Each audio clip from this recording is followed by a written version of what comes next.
Let's go on and see how we can make changes to profiles that have been already created. Let's open the model. It's in the status. We save it, of course. We find back our solid object.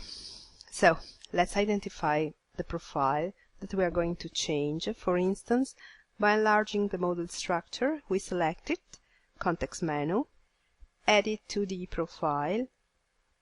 The type of modification we are going to make is not only dimensional, but also of form. That's why we start by cancelling the geometric or dimensional constraints that we don't need. It's enough to select the little symbol and cancel. Then we remove the vertical constraints, tangencies, and the ground constraint.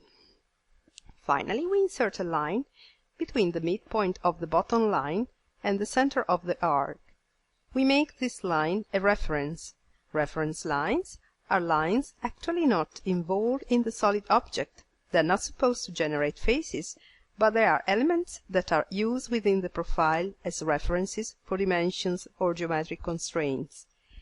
By moving, angling and moving and making a change on points, in this case we made them angle, this is the behavior. Let's now insert a dimension, a dimensional constraint, in this case an angle dimension.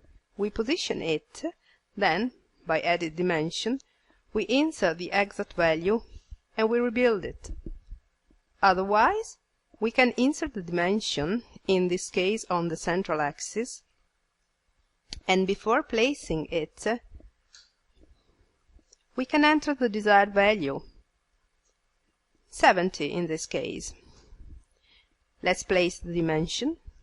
ThinkDesign regenerates our profile with the new value of the dimension just entered. Also for the bottom line, instead of 60, we type in 80.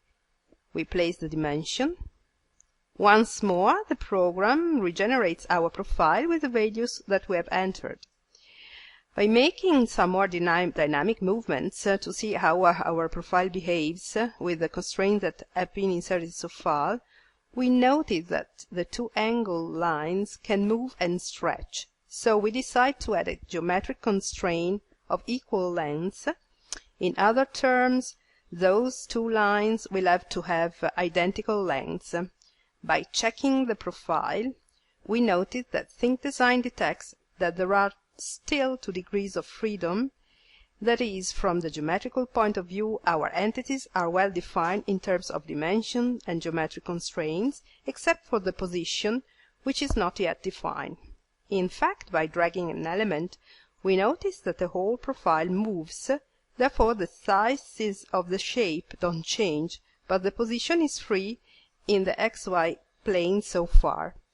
Let's possibly add a coincidence constraint between the midpoint of the central axis and the work plane origin. The profile becomes perfectly fully constrained. Going back to the model environment, we find out the solid that has been modified according to the changes made to the profile, and we save it.